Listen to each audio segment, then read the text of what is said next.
dia, boa tarde, boa noite, meus irmãos. Aqui é seu irmão Alisson Tonassi, mais uma vez para falar de espiritismo, umbanda e espiritualidade. É muito importante que o umbandista conheça o mecanismo da mediunidade. Para quê? Para que ele compreenda como funciona o processo da mediunidade que ele vê no terreiro, né? Isso faz alguma diferença para quem já é médium firmado?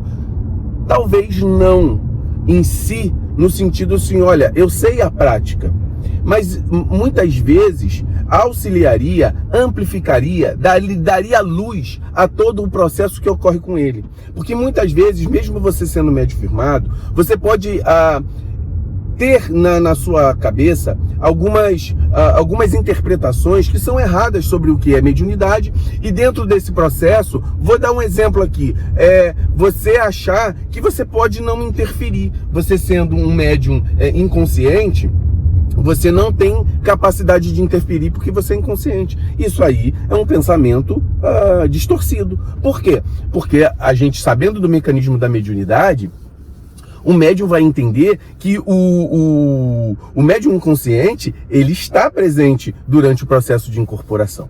Então, dentro disso tudo, é muito importante o conhecimento da parte teórica.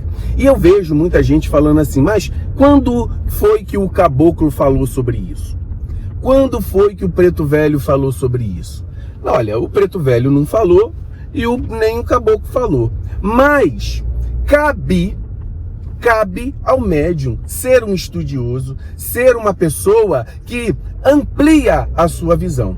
A Umbanda em si, ela não tem um conhecimento teórico distinto e próprio dessa questão mediúnica. O conhecimento da Umbanda, ele vem dos conhecimentos que vieram do esoterismo, do estudo de Kardec, sobre o que é mediunidade. Não saber como funciona o processo não impede de que você seja um médium, porque mediunidade é algo que existiu em todo momento da humanidade.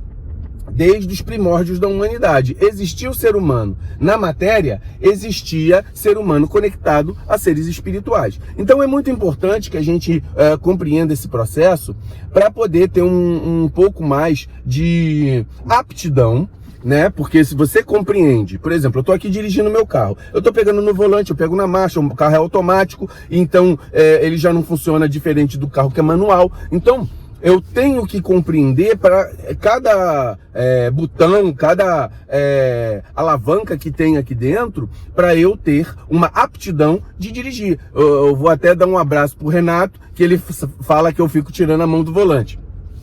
Então, o que acontece? Essa aptidão e essa habilidade, ela vem do conhecimento de causa. Você primeiro tem que saber o que serve de cada um, depois você treina e você cria habilidades. Tem gente, aí eu vou dar o exemplo do carro, tem gente que é barbeiro, tem gente que tem habilidades bem consolidadas no poder de dirigir um carro. E o corpo físico é um carro. A habilidade de conexão com a espiritualidade é a mesma coisa de você ter dar a passividade para que o espírito, o guia espiritual, possa dirigir o seu carro. Agora imagina o seguinte, eu tô aqui, ó, Alisson pegou no carro, peguei o volante, estou aqui no volante, e o dono do carro tá aqui do meu lado. Aí eu tô dirigindo, aí o dono do carro pega no volante e puxa, não, cuidado com o buraco, e puxa o meu volante aqui. Como vai ficar uma pessoa que dirige com total liberdade, porque o cara tá aqui do lado, o passageiro tá aqui do lado, sem se meter naquilo que tá na direção, né? Naquilo que tá acontecendo no volante. E a diferença de um passageiro que mete a mão no volante, que grita com o cara, que dá susto quando ele tá pilotando. Então, como é que seria essa direção? Então, nós que não temos conhecimento de causa, que não temos a cabeça firmada para uma mediunidade, somos o passageiro que interfere na direção. Então, o guia que está aqui na direção do nosso carro, porque nós emprestamos para ele, ele a todo momento se intervém na postura dele.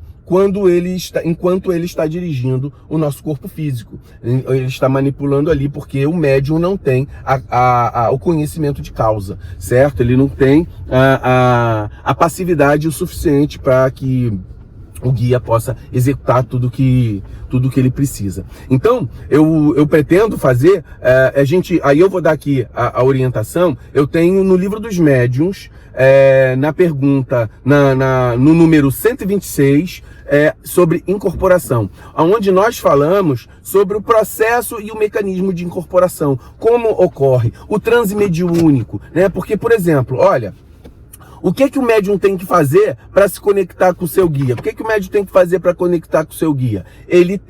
A parte dele é abrir a sua mente para o transe. Por quê? Isso é o médium que faz. E quando o transe é aberto, o guia, ele entra para que ele possa conduzir o processo, né? E quando você não tem esse processo de como funciona o transe mediúnico, aí fica mais difícil, né? Como é que funciona o transe? O que leva a um transe? Quais são as coisas que podem ajudar, por exemplo, dentro da Umbanda de um transe? Isso aí a gente pode dar uma olhada lá no Livro dos Espíritos, no Livro dos Médiuns para Umbandistas, aqui do canal. No tópico incorporação ou mediunidade da fala, para a gente poder entender um pouco mais sobre isso, certo? Vamos fazer também uma live sobre isso na terça-feira que vem, para a gente poder também conversar um pouco sobre esses processos da mediunidade e da incorporação. Muito axé a todos!